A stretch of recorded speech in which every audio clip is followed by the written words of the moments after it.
This is Dr. Gary Yates in his lecture series on the Book of the 12. This is lecture number 22, Micah 6:8 and Nahum.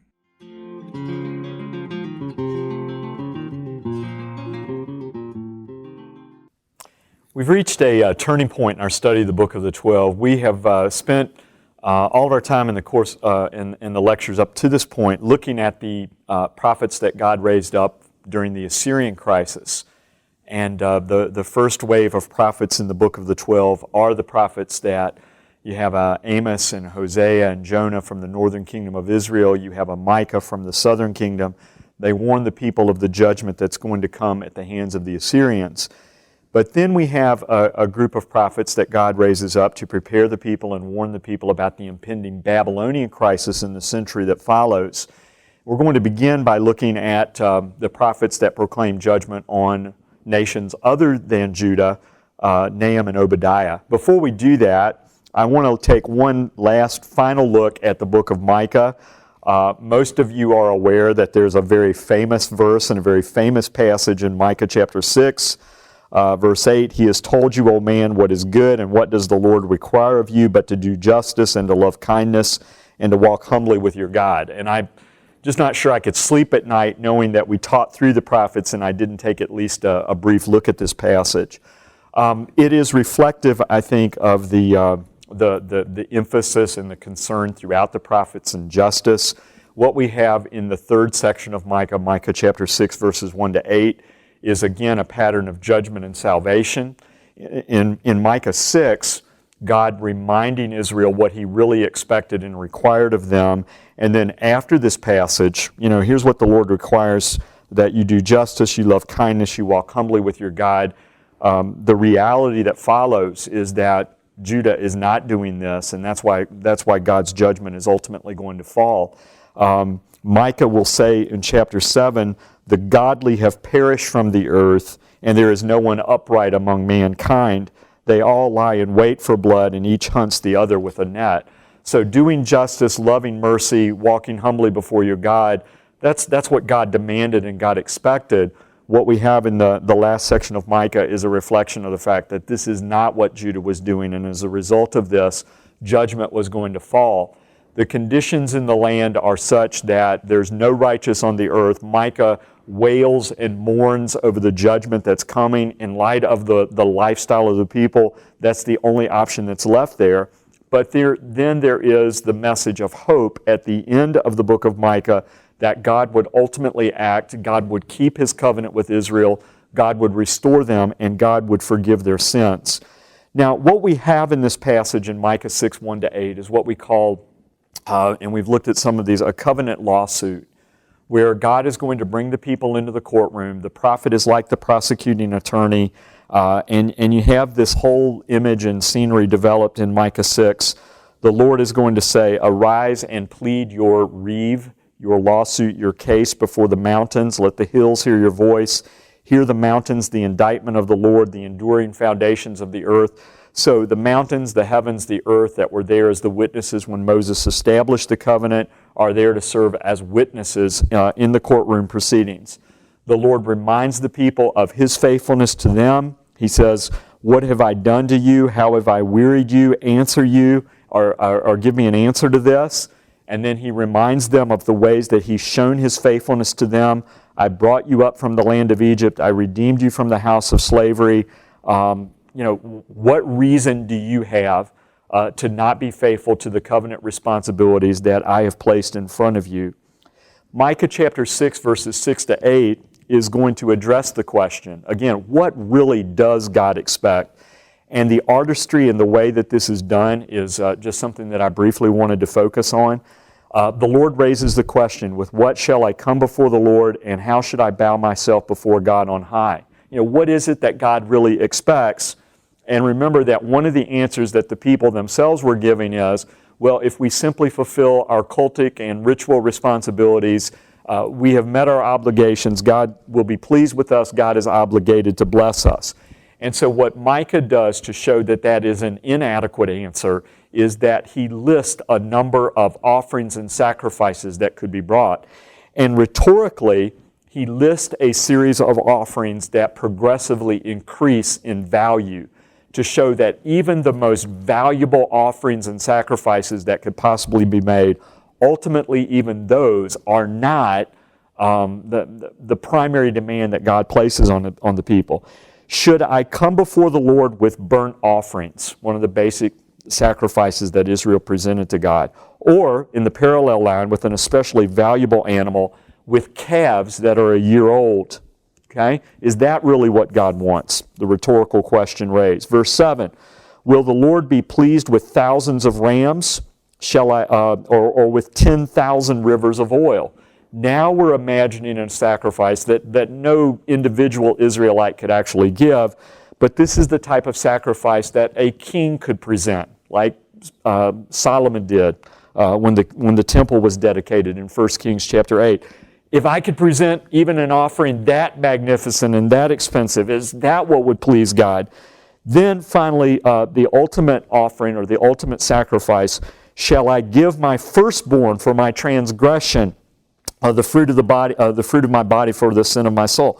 What if I were to give the kind of valuable sacrifice that the pagan religions talked about and practiced? What if I even offered my own children? None of those things are what God ultimately wants and desires from His people. The rituals are important, but they must be accompanied by a lifestyle of justice, covenant faithfulness. The word hesed is what's used there, and walking humbly with your God. And I believe that the idea of walking humbly with your God is put at the end of this, because if they adopted this humble posture toward God, it would always remind them that they needed God's direction to lead them and guide them. It would help them to understand that they could not presume upon God's grace, and they had to look for ways that they could always be increasing in their covenant faithfulness. It also would remind them that they had a responsibility to put God and others first above themselves. And so this driving ethos about the importance of justice and the importance of looking out for others, that's part of the message of Micah. And I believe that, again, as we think about how to apply the prophets, I don't feel as a pastor that it's often my job to preach about specific political policies, but it is my job to remind the people and to remind our churches of our responsibility to help those around us. I do not have to become a politician to live out Micah chapter 6, verse 8. I don't have to be a Martin Luther King or a William Wilberforce. I can live out this lifestyle of justice simply by treating people in the right way and meeting the needs of people around me that I have the opportunity to minister to. One writer has said this, the prophets lay before us the question, will we live by justice or will we live a life where we simply focus on just us?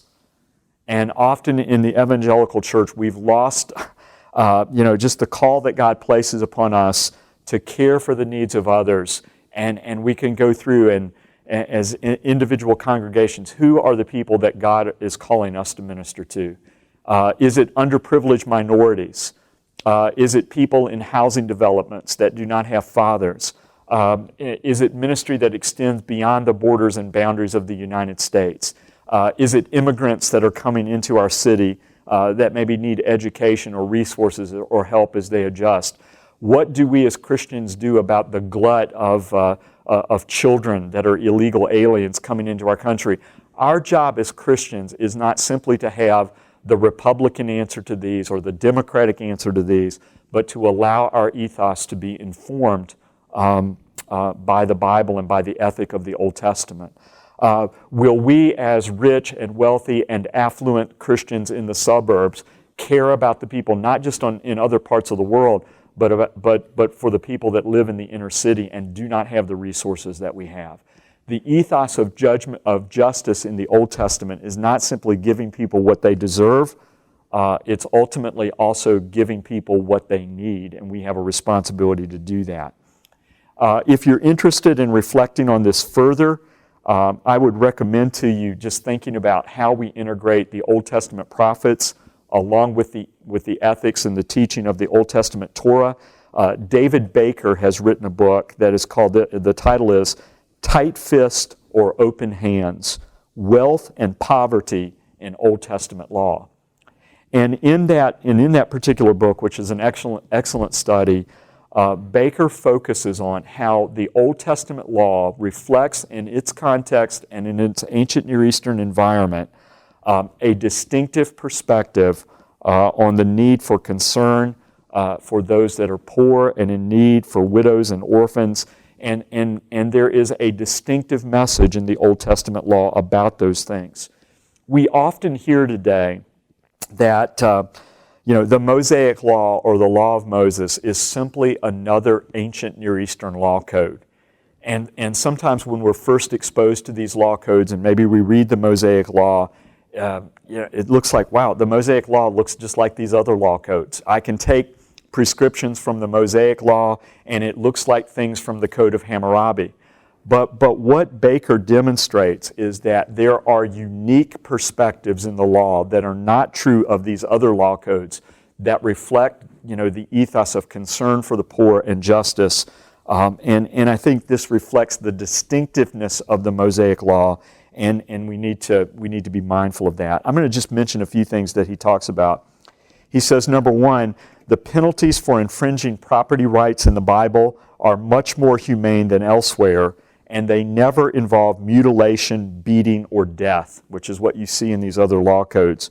The same rules apply to all as well, and punishment does not depend on the status or the wealth of the thief or the victim. A second thing, according to Old Testament law, the land, ancestral land, is God's gift to His chosen people and allocated equitably to each of them. Old Babylonian and Middle Syrian law assert that the land belongs to the king. In Old Testament law, chattel slavery is limited to non-Israelites, and the law provides significant protection for slaves. Fugitive slaves are to be given asylum, and slaves are entitled to holidays. In other ancient Near Eastern law codes, slaves are subject to property law, which focuses on the right of slave owners over their property. There are other distinctive features of Old Testament law concerning semi-slaves. Temporary slaves are given the option of becoming permanent members of the household at the end of their service. Bonded labor for a limited term was another way of paying off debts and was actually a realistic possibility in Israel rather than in some of these other cultures because of the Old Testament policy of interest-free loans. High interest rates in other cultures meant that the worker was only covering his interest payments and likely would remain in lifelong bondage. Biblical law also provides a measure of protection to concubines that entitles them to some of the rights of a wife or a daughter, and the kindness toward concubines contrasts with the utilitarian way they are treated in Mesopotamia. The protection of vulnerable people in the Old Testament is considered the divine will and a royal responsibility. That's true throughout the ancient Near East, but Old Testament law is specifically more concerned to ensure that widows and orphans are not abused or exploited in law courts or financial dealings. And so that's another distinctive aspect. Biblical law has distinctive emphases in relationship to just lawsuits. The principle of impartiality may have been assumed elsewhere, but it's explicitly stated in the Old Testament. Two more, and then we'll tie this all up. The idea that agricultural produce is God's gift to the people means that it is to be shared with all, and this is a distinctive of the Old Testament. This is reflected in specific ways in the laws of the sabbatical year, the triennial tithe, and the principle of gleaning. The biblical laws on gleaning have no parallel elsewhere. In other parts of the ancient Near East, fallowing takes place for agricultural reasons, and tithes are paid to the temple or to the palace, but neither of these practices is designated as social welfare. Finally, the Old Testament law on terms and conditions for employment are unparalleled in the other Old Testament or in the other law collections. The concept of Sabbath is unique to the ancient Near East, especially in its emphasis that regular rest and recreation is a fundamental right for all. And so, if you want to understand God's heart and God's concern for the poor and the needy, then look at the Old Testament and spend some time reflecting on how the message of the prophets and the message of the Torah line up and emphasize that. And I think it'll change the way that we look at the poor and needy that are in our lives. Now, I want to turn from the book of Micah, and now we're going to look at the prophecy of Nahum. And we've just talked about a God who is compassionate and concerned for the poor and the needy. And now we're going to look at a very different picture, because we're talking about a God who is going to bring violence and judgment and destruction on the Ninevites. And so Nahum, we can begin by just thinking about Nahum. Nahum is the prophetic counterpart to the book of Jonah. In the book of Jonah, God spares the Ninevites, but now 150 years later, God is going to bring about the judgment of the Ninevites. And the violence and the way in which God uses human violence in this book is something that has particularly bothered recent commentators on the book. And I think it is a book that we should struggle with, and we should reflect upon, the ethical dilemma that's there. But one writer by the name of R.A. Mason says this. He says, "Will any of us ever have the courage to admit in a popular commentary that the book of Nahum really is rather a disgrace to the two religious communities of whose canonical scriptures it forms such an unwelcome part?" Okay, I think he kind of reflects what he feels about the book. Other people have talked about the literary artistry of the book of Nahum, and have commented that, well, at least it is a bad book, but it is written well. And I want us to take an entirely different perspective on this book. We should be troubled by the violence that's there. And there are some ethical questions and dilemmas and things about God and violence and warfare and all these things that need to be raised. But I want us to read it and approach the book as faithful readers of the text, who believe that there is this troubling message that God does use the violence of human armies sometimes to execute impartial or imperfect justice in a fallen world. But the mystery of this is that we can trust in God to ultimately do this, and to do it in a way that is good and fair and ultimately just, even when we do not understand its ways. We believe that there is a God who is ultimately going to make all things right. We believe that there is a God who is ultimately going to redress the injustices and the violence that has been committed throughout human history, and the fact that the 20th century was the most violent century that humanity has ever lived through. I think that message of hope and encouragement is there. We understand that as God executes vengeance on the Ninevites, that the vengeance of God is not the same thing as the vengeance of human beings. And even though God uses often human armies, He used the Babylonians and the Assyrians to punish His own people. He uses the Babylonians ultimately to punish the Assyrians, and He'll use the Persians to punish the Babylonians. Even though God uses these nations, He remains separate from the evil that they commit. And God is ultimately sovereign, so that He uses them to accomplish their purposes. But we believe that the Scriptures teach us that God does this without in any way joining in and participating in their evil.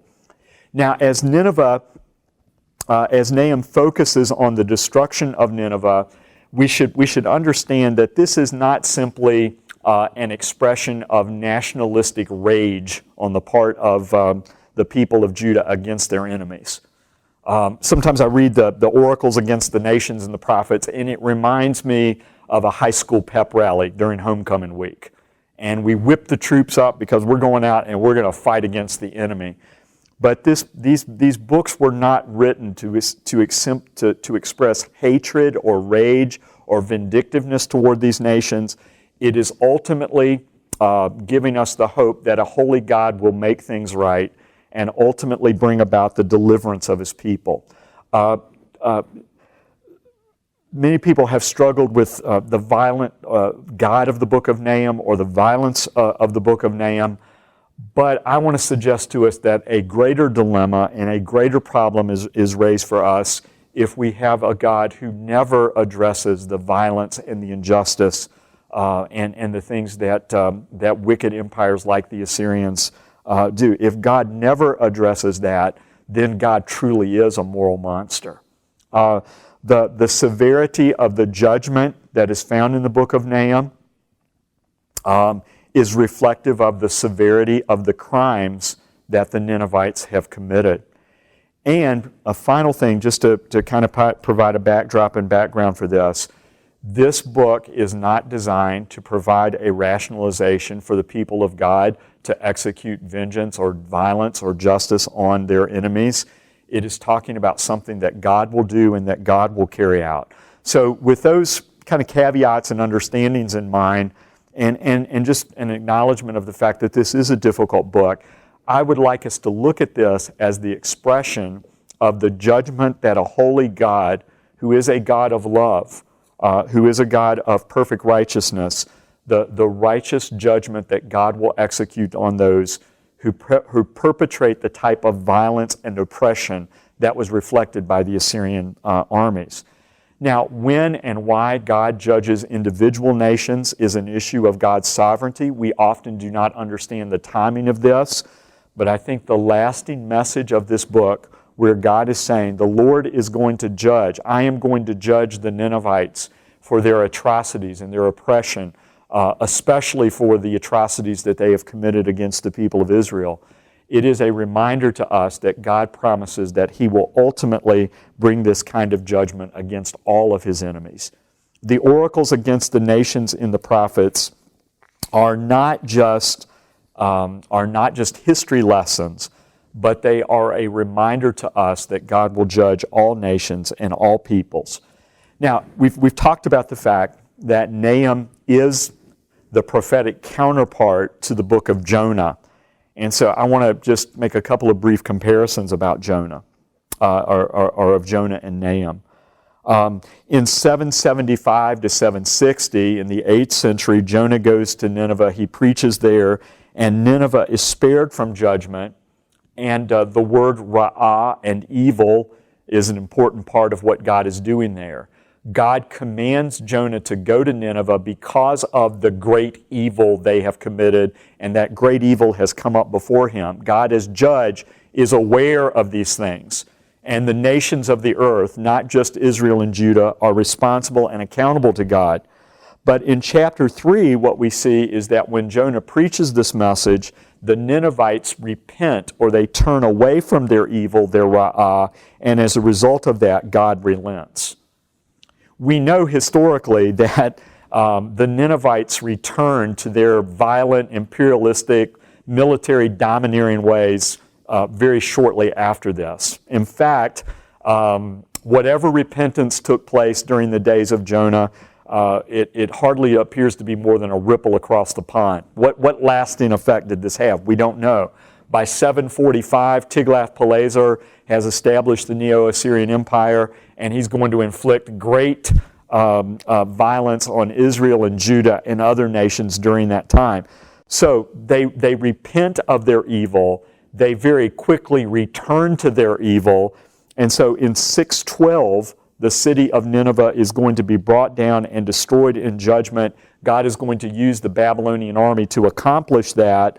But the reason for that is that they have returned to their evil, their ra'ah. Chapter 1, verse 11 says this, "From you came one who plotted evil against the Lord, a worthless counselor." So the thing that they repented of and that brought God's mercy in the book of Jonah is ultimately the thing that is going to, as they return to that, the warnings of Nineveh being destroyed, that is going to go back into effect and God's judgment is going to fall. The last verse of Nahum chapter 3, the last verse of the book, "There is no easing your hurt, your wound is grievous," talking about the judgment that's going to come on the Ninevites. "All who hear the news about you will clap their hands over you, for upon whom has not come your unceasing ra'ah, your unceasing evil.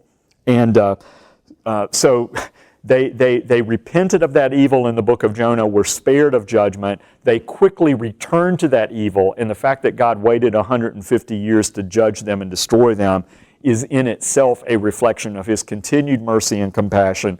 But that evil must be redressed, and it must be made right.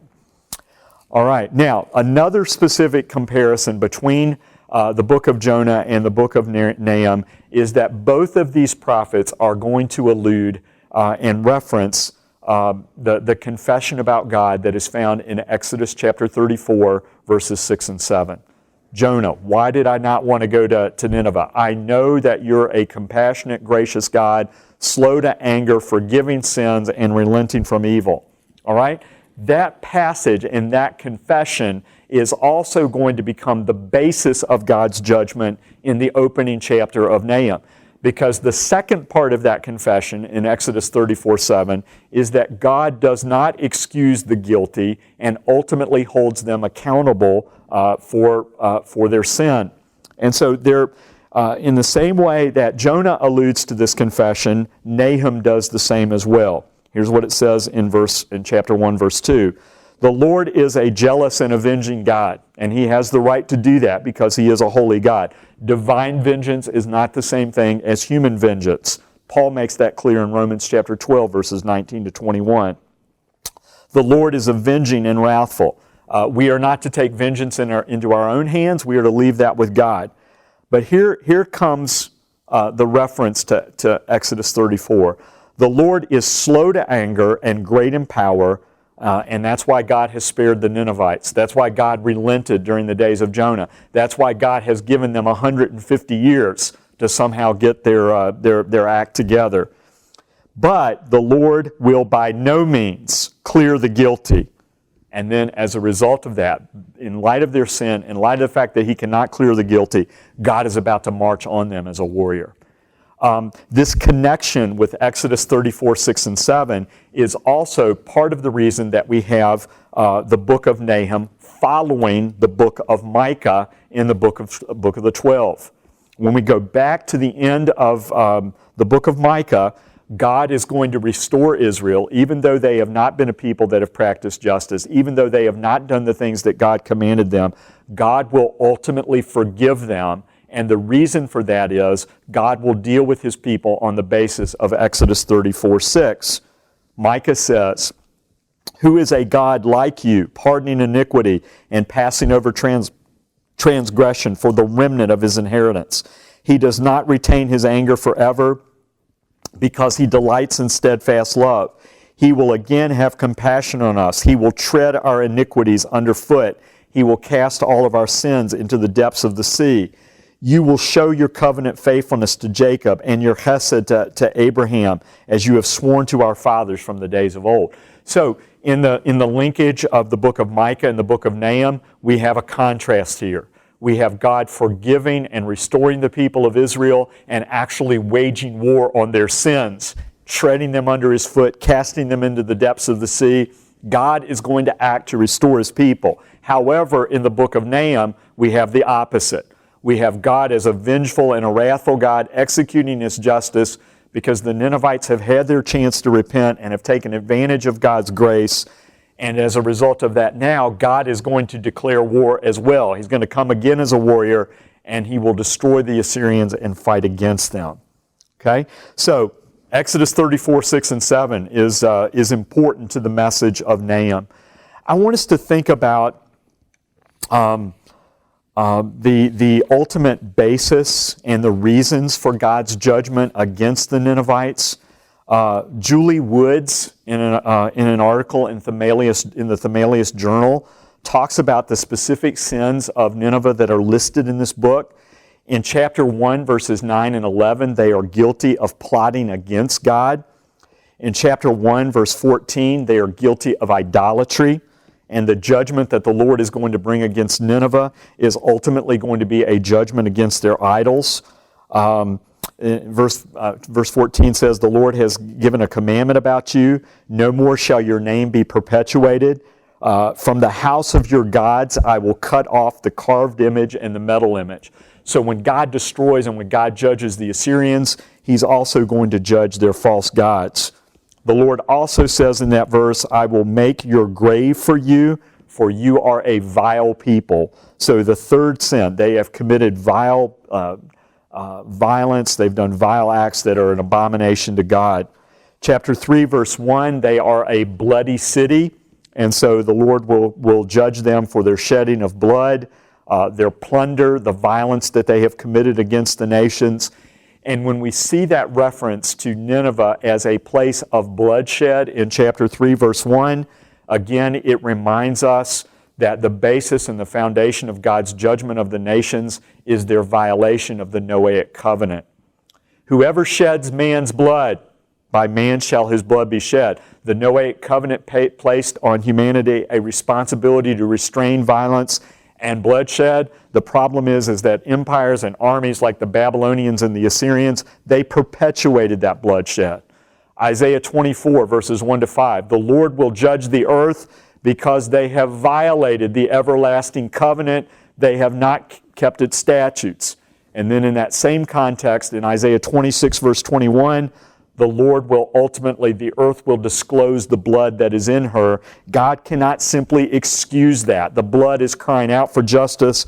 He's a holy and a righteous God who ultimately must make these things right. Going along with that, they have enslaved other nations. Chapter 3, verse 4. They have committed presumption and arrogance, chapter 3, verses 8. And they have committed unceasing cruelty, chapter 3, verse 19.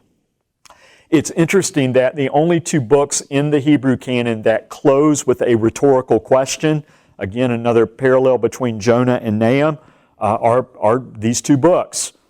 And in the book of Jonah, the rhetorical question is, shouldn't God show compassion to these people and be concerned about 120,000 people? However, the rhetorical question in 3:19 takes us in a different direction.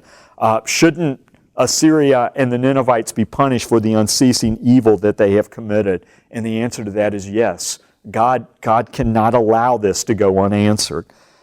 Now, one of the things that we see in the judgment speeches against the nations, and again, these are found all throughout the prophets, highlighted especially in Nahum and Obadiah in the book of the 12, is that one of the things that God is going to judge, it's not just their violence, it's not just their false gods. The underlying cause of all of this is ultimately the arrogance and the pride of humanity as they shake their fist in God's face. And I think theologically we can go all the way back to the book of Genesis and humanity's rebellion against God in Genesis 1 to 11. What's the recurring sin that is committed there? It is the desire to be like God.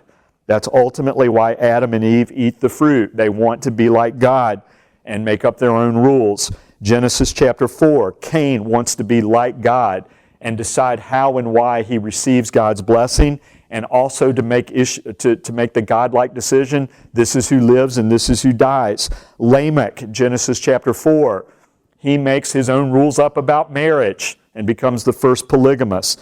Genesis chapter 6, the sons of God come into the daughters of men, and these mighty men flaunt God's rules about marriage and sexuality and attempt to set up, in a sense, a rival race that opposes God. Genesis chapter 10, Nimrod, this mighty hunter before the Lord, a prototype of the later Assyrian kings who through violence will build an empire that's based in Mesopotamia. The Tower of Babel, building a tower, defying God, setting up an alternate religious system.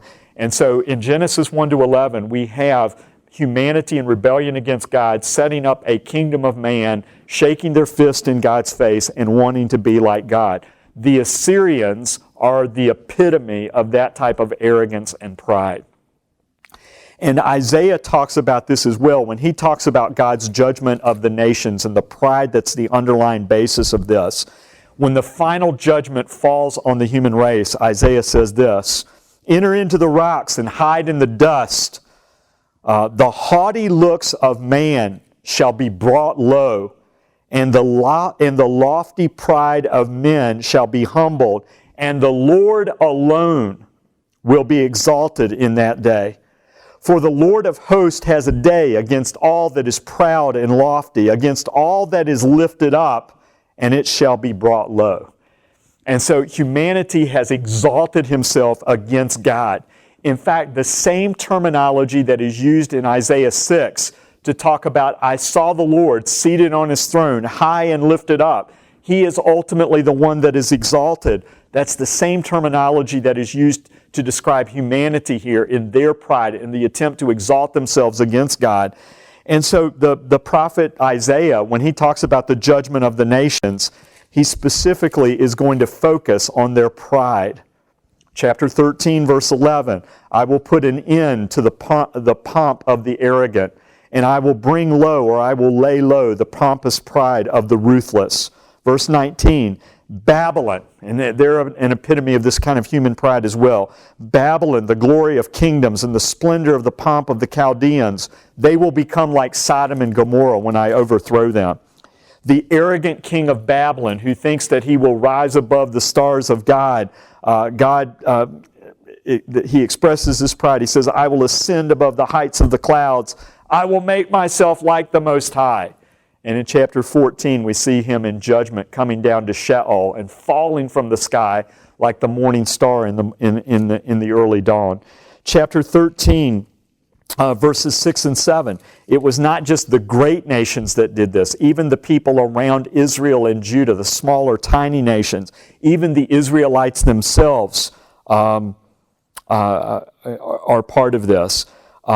All hands will be made feeble. Every human heart will melt, because God is ultimately going to bring down the pride and the arrogance of humanity. And so we could go through it and trace this all the way through the book of Isaiah. When Isaiah talks about how God ultimately delivers the city of Jerusalem from the Assyrians, the reason for this is because of the arrogance and the pride of the Assyrian king. Isaiah chapter 10, Assyria is the rod of God's anger, and God is using him to bring judgment against the people of Israel. But the king of Assyria doesn't realize that. He doesn't attribute his victories to God. Ultimately, he wants to accomplish his own evil desires. When the Assyrian commander is reminding Hezekiah and the people of Jerusalem why they need to surrender, don't think that your gods are going to protect you. And so when Hezekiah lays the letter of the Assyrian king out before God, one of the things that he points out is the Assyrian king has acted in arrogance against God and believes that his power is greater than God's. As a result of that, he is ultimately going to be judged. And so that's part of the underlying message of why God is going to bring judgment against the Assyrians. All right? Now, let me talk a little bit about the historical background and the historical setting of the book of Nahum. We can establish a fairly precise timeline for when the book of Nahum and when the messages of Nahum were delivered. We know that the book of Nahum was written sometime after the fall of the Egyptian city of Thebes in chapter 3, verses 8 and 10, because Nahum is going to make reference to the city. The Assyrians themselves were the ones that had captured and conquered Thebes. And what Nahum is going to say is, the same thing that you did to Thebes, the city that the Egyptians thought was impregnable and inviolable to enemy attack, the same thing that you did to them is ultimately going to happen to you. So we know that the book was written, or the messages of Nahum were delivered after 663 BC. We know that these messages were delivered before 612 BC, because that's the time when the Babylonian army and the Babylonians and the Medes are going to conquer and to bring down the city of Nineveh. So we can imagine Nahum preaching these messages sometime around the year of 620 BC. And so we'll just use that as kind of a round date for this. Now, let's go back and let's remember the dealings that Assyria has had with Israel and Judah up to this point. Tiglath-Pileser establishes the Neo-Assyrian Empire 745. Assyria becomes the dominant power in the ancient Near East. In 722, the northern kingdom falls. and the capital city of Samaria. They become an Assyrian province. In 705 to 701, Hezekiah rebelled against the Assyrians. Sennacherib invaded the land, captured 46 cities in Judah, and would have captured and destroyed the city of Jerusalem if God had not defeated his army. However, 701 did not mark the end of Assyria's domination of the nation of Judah. The Assyrian army, the Assyrian empire, the Assyrian king revives, and they are going to control, and their empire is going to dominate Judah throughout the 7th century until the time that they fall. Assyria during this time has two very powerful kings. Esarhaddon is going to reign from the year 681 to 669, and then Ashurbanipal from 669 to 627 BC. So they are going to continue, even after 701 and even after Sennacherib loses his army, they are going to continue to be the dominant power in the ancient Near East. Ashurbanipal is going to engage in an ongoing battle with the Egyptians. We also know that during the reign of Esarhaddon, Manasseh, the most evil, wicked king that Judah ever had, the Assyrians come to Jerusalem. They shackle him up. 2 Chronicles chapter 33, verses 11 to 13. They are going to take him back as a prisoner, but Manasseh turns to the Lord, and in spite of the fact that he has been this just terrible, wicked, awful king, God allows him to remain on the throne. But Assyria had continued to dominate Judah throughout this time. Now, in 640 BC, Josiah came to the throne, and this is the time where the Assyrian Empire is beginning to go into decline, and we're kind of at the last days. Every empire has its day and then ultimately falls and collapses.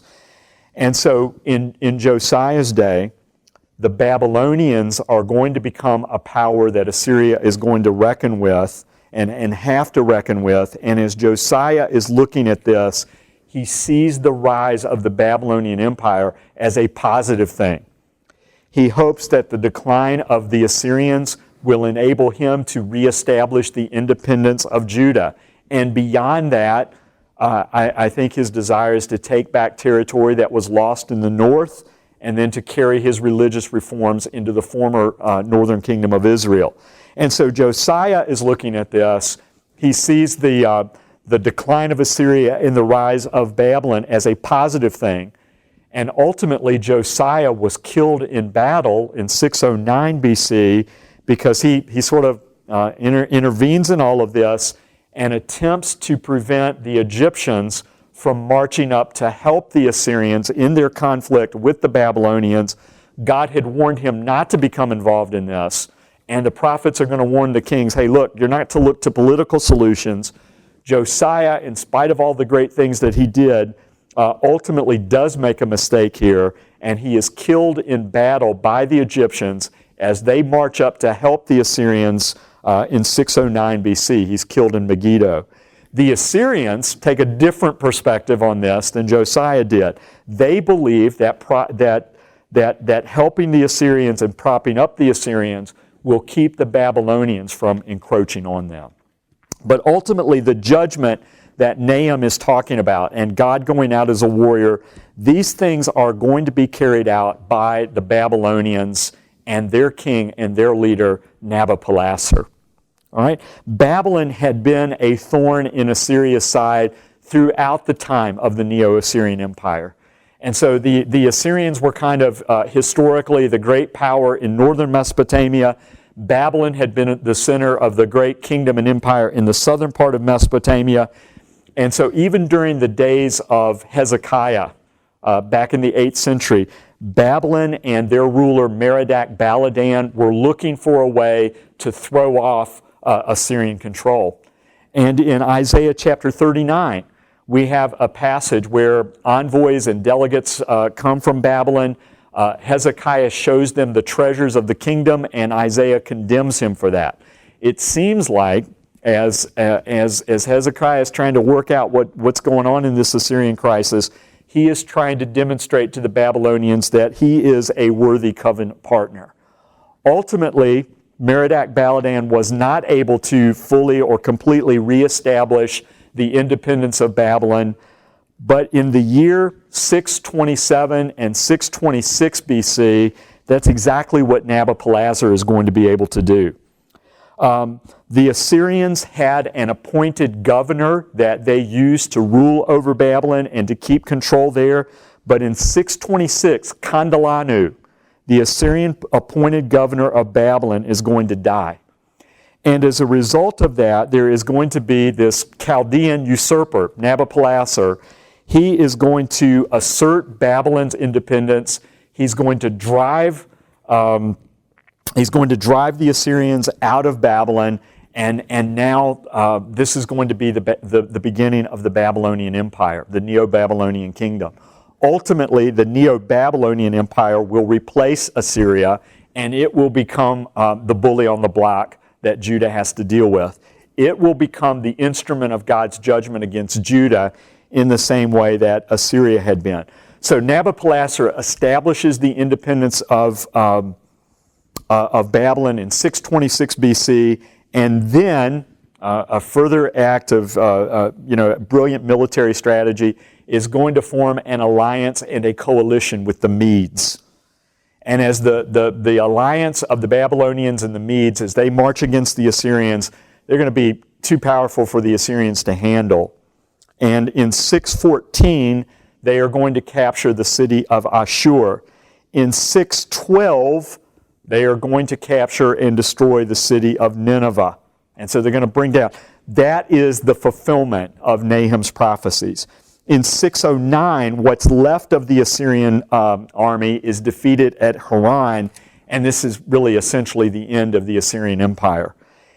A few years later, in 605 BC, Nabopolassar's son, Nebuchadnezzar, is going to lead the Babylonians to a victory over the Egyptians in Syria at a place called Carchemish. And as a result of this will establish Babylon as the dominant power in the ancient Near East. He will march down after that victory, take away the first group of exiles, and this is going to be the beginning of the Babylonian exile and how God is going to use Babylon to punish Judah for its covenant unfaithfulness. All of this, we could understand it. We could understand it politically. We could understand it militarily. We could understand, well, this is just part of the ebb and flow of the way that empires rise and fall. But the Bible gives us a biblical perspective on this. Just as Israel's apostasy was the catalyst of Assyrian imperialism, it is the arrogance and violence and atrocities of the Assyrians that in part become the catalyst of Babylon rising to power. All right? Archaeology and history confirms for us that the prophecy that Nahum makes here about the destruction of Nineveh was carried out. The Babylonian Chronicles from this period says, "The city was seized and a great defeat, he, the king of Babylon, inflicted upon the entire population. Many prisoners they carried away. The city they turned into ruined hills and heaps of debris." So exactly what Assyria had done to other people and to other nations, that violence comes down on their head. About 200 years later, there is a Greek soldier who comes through the area, and he only hears the name Mespila as being used as a name for this area. All that's left are the outside suburbs. The city itself has been destroyed. God's word is ultimately carried out, and God's word is fulfilled. Okay? Now, as we look at the book of Nahum, it is divided into 7 speeches and 7 oracles where God brings about the judgment of the Assyrians. The first oracle in chapter 1, Yahweh is a warrior who goes out to defeat and attack his enemies. Verse 5 says this, "The mountains quake before him, the hills melt, the earth heaves before him, the world and all who dwell in it." So just like in the book of Micah, when God goes out as a warrior and the earth melts and shakes at God's presence, and he goes out to attack Samaria and Jerusalem, he's going to do the same thing to the Assyrians. Chapter 1, verses 12 to 15, chapter 1, verses 9 to 15. The second speech is the judgment of the enemies of God, the judgment of the Assyrians, and that will be the basis of the deliverance of His people. God is not simply carrying out this judgment to inflict further violence on a bad situation. God is using this violence to accomplish a greater good. And the greater good is that God will use the defeat of the Assyrians to bring about the deliverance of His people. And so God can sovereignly use the nations of the earth. God can use them to accomplish His purposes, but ultimately it's to accomplish the good of delivering the people of Jerusalem. One of the things that you notice as you read through the first two oracles here is that Nahum's words will go back and forth between judgment and salvation, because the ultimate goal here is God saving His people. Chapter 2, verses 1 to 10, what we have there is a very creative and an imaginative prophetic vision of the invasion of the city of Assyria. And so we can imagine as this enemy army breaches the walls and attacks the city, and here's the image that's given in verse 4. The chariots race madly through the streets. They rush to and fro through the squares. They gleam like torches. They dart like lightning. So you can imagine them racing around and just inflicting this destruction on the city. Verse 6 says this, "The river gates are open and the palace melts away." Sennacherib had built a number of canals and reservoirs against the city. The Kusar River flowed through the city, but to the north there were dams and canals and a reservoir. And what the Assyrians could do is by opening the levees or by opening the dams, they could control the flow of water. Well, when the enemy army attacks the city, they're going to flood the city. They're going to allow the reservoir to flood the city, and that's what we have in verse 6. The river gates are open, the palace melts away, and the city is overwhelmed by the surging flood of water in addition to the army. Verse 8 says, "Nineveh is like a pool whose waters run away." And so in the same way that the waters of a pool run out and flow away, the armies, the people of Nineveh, they are making the attempt to flee from the city. The commanders that are leading the defense and the protection of the city say this, "Halt, halt," they cry out, but none turns back.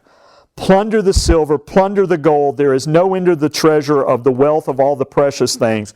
And the city of Nineveh is going to be destroyed. Again, the same thing they have done to other nations will ultimately be done to them. In the fourth oracle, which really stands at the center of the book of Nahum, Nineveh is compared to a fallen lion. And the city of Nineveh is like a lion's den. The king of Assyria, his armies, they have been like a great lion that has gone out. They have ripped apart their prey. But the lion den is going to be destroyed, and this great lion is going to be left lying there as a corpse. There's a total reversal of the greatness of the past with the horrors of the present. Chapter 3, verses 1 to 7, there is a woe oracle where the prophet again prophesies the total destruction that's going to come upon Nineveh, and it says this, chapter 3, verse 3, "Horsemen charging, flashing sword and glittering spear, host of slain, heaps of corpses, dead bodies without end. They stumble over the dead bodies that are present there."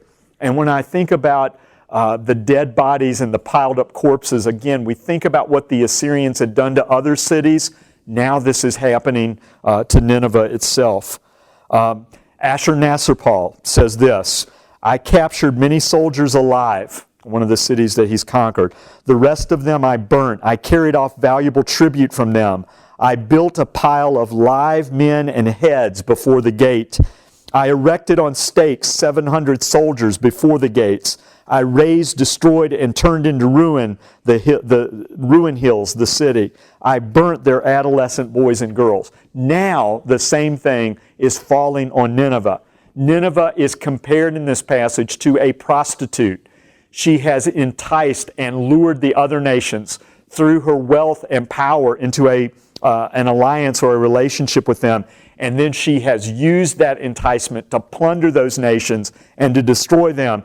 God will strip her naked and hold her accountable for those sins. Chapter 3, verses 8 to 13, the sixth oracle against Nineveh, compares her to the city of Thebes in Egypt. And again, this was a city that the Assyrians themselves had captured. It was an impregnable, inviolable, secure city. It was in a very secure position at a curve in the Nile River. There were moats, there were walls built there that really protected the city against enemy attack. But ultimately, that did not prevent the Assyrians from capturing it. And so the same thing that they did to Thebes is going to now happen to the city of Nineveh. They thought it was invulnerable. It would not be. And then finally, in the last oracle, we have a lament over the fall of Nineveh and the collapse and destruction of the city. And one of the things that I find interesting is just all of the metaphors that are heaped and topped on one another as this final passage talks about the destruction of the city.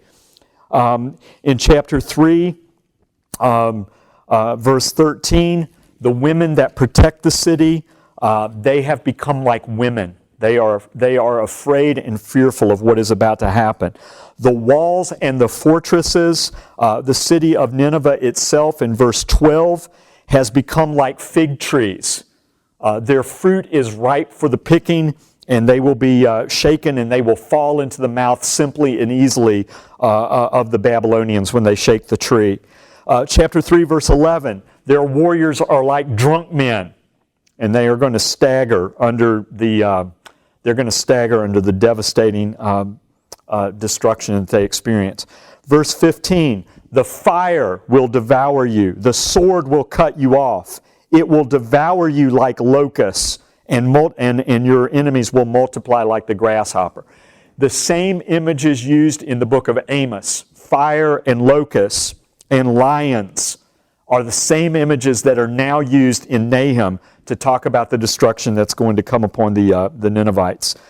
It also uses this image of a locust in a different way, because it's going to say in verse 16, you increased your merchants more than the stars of the heavens. Now, in spite of the fact that your merchants have become as numerous as the stars of the heavens, they are going to be like locusts. They are going to spread their wings and they are going to fly away. So the enemy will be like locusts in the way they consume and destroy. The many people and merchants and warriors that are in Nineveh, they will be like locusts who get on the top of the walls and fly away.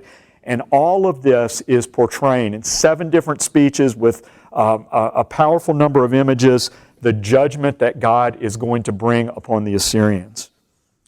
While we do have to wrestle with the violence that's found in this book, while we do have to struggle with the mystery of the fact that God uses evil nations and wicked armies and their violence to accomplish His purpose, we are ultimately reminded in this passage of the justice of God, and that God's justice will come, and that God holds nations accountable for their violations of the Noahic covenant.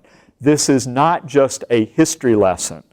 This is ultimately a reminder that what has happened, or what did happen to Assyria and what did happen to the city of Nineveh, is ultimately the judgment that will be brought upon all of the enemies of God and all of the empires and nations throughout history.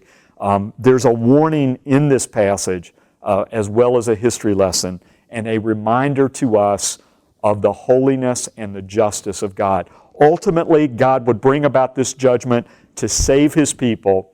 And so in the midst of this violence and this bloodshed, there is also the hopeful and comforting message.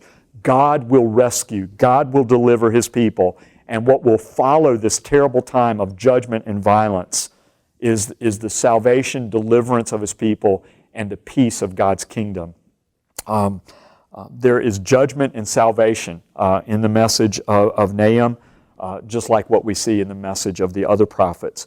We will look further at some of the implications of the book of Nahum and connect that to the book of Obadiah in our next video as we continue to talk about God's wrath and God's judgment against nations and his enemies.